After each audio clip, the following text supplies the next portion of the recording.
trouve ça quand même dingue que personne n'y ait jamais pensé jusque-là. C'est sûrement parce que le vibranium ça existe pas en fait. Ça n'existait pas. J'ai mis au point une formule scientifique, je peux vous dire, je vais me faire un paquet de pognon. Et vous comptez en faire quoi après? Oh bah des objets en tout genre. Tiens, c'est quoi votre petit carnet là?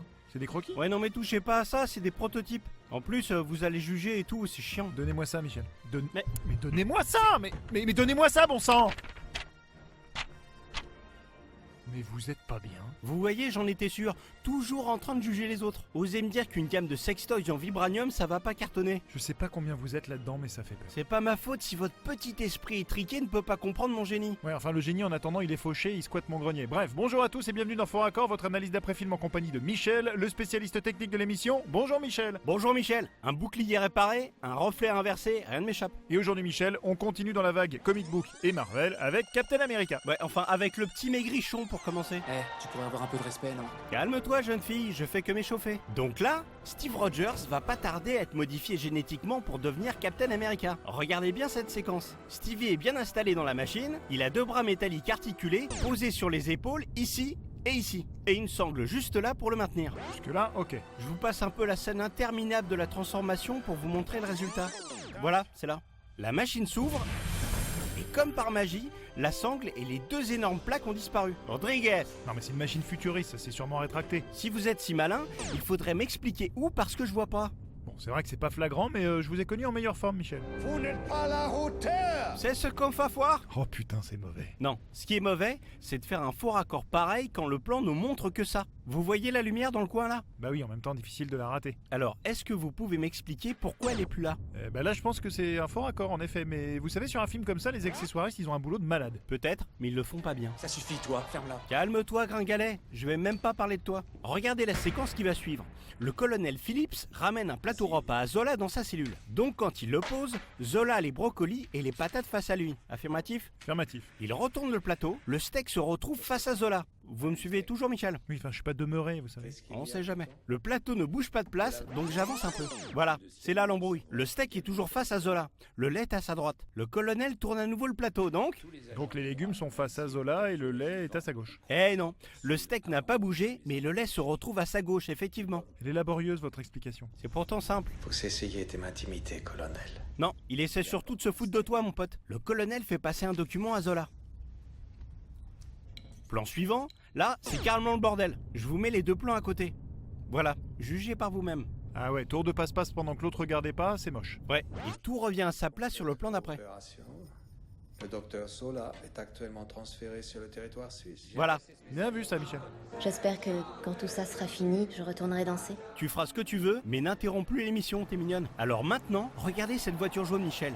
Et plus particulièrement la plaque d'immatriculation à droite. Qui va changer de numéro. Raté. Qui va changer de côté? Regardez bien. Hop, la voilà à gauche maintenant. Et des trucs étranges comme ça, il y en a un paquet dans Captain America. Par exemple, le bouclier qui se déforme dès que Crâne Rouge, c'est le nom du monsieur, met un coup de poing dedans. C'est parce qu'il a une force surhumaine, Michel, ça n'a rien à voir avec un fort accord. Ça tombe bien parce que ça n'a rien à voir avec ce que je veux dire. Sur le plan suivant, la marque du coup de poing a disparu. Et vous n'avez encore rien vu. Si, on a vu que quelques minutes plus tard, la marque est revenue. C'est encore long là, Michel, parce que sur internet, je vais pas vous le dire 100 fois, faut faire du format court, les gens ils regardent pas sinon. Je finis, Michel. Regardez cette séquence. Le bouclier est abîmé. Et il va plus être abîmé. Vous avez vraiment le don pour tout gâcher, hein. Bref, 70 ans après ces événements, on retrouve le bouclier dans la glace. Comme neuf. Et on dirait même qu'il a été repeint. Eh ben merci Michel, voilà, c'est la fin de cette émission. Bah non, j'ai pas encore fait Captain America 2, Michel. Personne ne t'oblige à suivre cette piste. C'est mon honneur. Bon bah allez-y. Dans cette scène, Captain America visite le musée réalisé à sa gloire. La biographie de son ami Bucky Barnes commence par « né en 1916 », juste ici. Pourtant, les dates indiquées à la fin sont 1917-1944. Alors là, chapeau Michel, parce que j'aurais jamais repéré. C'est parce que vous ne zoomez pas dans l'image quand vous regardez un film image par image. En effet, oui, je fais pas ça, non. Pendant qu'on est là-dessus, il y a un autre problème dans les dates, mais d'abord, je vais vous montrer autre chose. Natasha et Stevie prennent l'ascenseur. On dirait le début d'une mauvaise blague. C'est pas loin. Bref, nos deux amis prennent l'ascenseur qui va les conduire plusieurs étages plus bas. On voit bien qu'ils s'enfoncent loin sous la terre. Mais après l'attaque du missile, ils se retrouvent... Quel missile? Celui-là.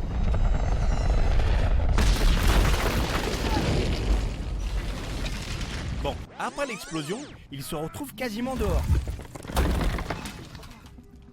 Enfin, à mon avis, quand un bunker te tombe sur la tronche et que tu es carrément sous terre, t'as pas 2-3 cailloux à déblayer, hein. Illogique. C'est clair. Et vous aviez pas parlé d'une erreur de date encore? J'y viens. Donc, revenons dans ce fameux bunker où nos deux petits potes ont une conversation avec Zola. Enfin, ce qu'il reste de lui. Enfin, il a transféré son esprit dans un corps robotique. Oui, bon, allez, Michel, enchaînez. C'est long, vos explications, je vous jure, c'est long. Non mais venez pas me demander qui c'est et pourquoi ci et pourquoi ça après, hein. Je ne suis peut-être plus l'homme que j'étais quand le capitaine m'a capturé en 1945. Donc là, Zola dit qu'il a été capturé en 1945, alors que dans le premier Captain America, il est arrêté le jour où Bucky est supposé être mort. Regardez.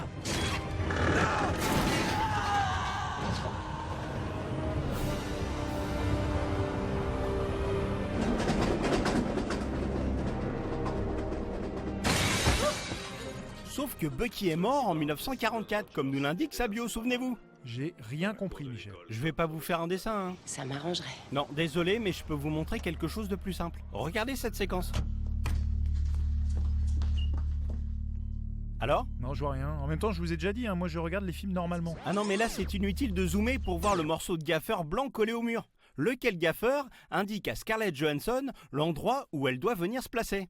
Regardez, tac. Ah, une vraie pro. Ouais, enfin sans gaffeur, elle fait n'importe quoi. Dans la scène qui suit, elle se retrouve à la droite de l'agent Hill. Puis soudainement sur le plan d'après, à sa gauche. Puis, hop, à nouveau à sa droite. Vous êtes sûr que c'est pas le reflet de la vitre qui inverse les positions? Non, je suis pas sûr. Mais je suis certain que sur cet escalator, devant l'agent Romelo, on peut voir une femme avec une veste blanche. Sauf que sur le plan suivant, c'est un homme avec une veste verte qui l'a remplacé. Bon, je vous laisse le bisou du film. Les effusions amoureuses en public mettent les gens mal à l'aise. Oui, et alors? Et retour sur la femme à la veste blanche. Vous devinerez jamais la suite, Michel. De nouveau sur l'homme à la veste verte. Perspicace. On aimerait savoir pourquoi. Si on le savait, il y aurait plus de faux raccords et on n'aurait plus de boulot. Regardez cette scène maintenant. Le mec est carrément vénère, il a sorti l'artillerie lourde. Il balance la sauce et un gros paquet de douilles tombe sur le toit de la voiture. Mais Captain America, c'est un gueudin. Il fonce sur le gars avec son bouclier. Je laisse défiler.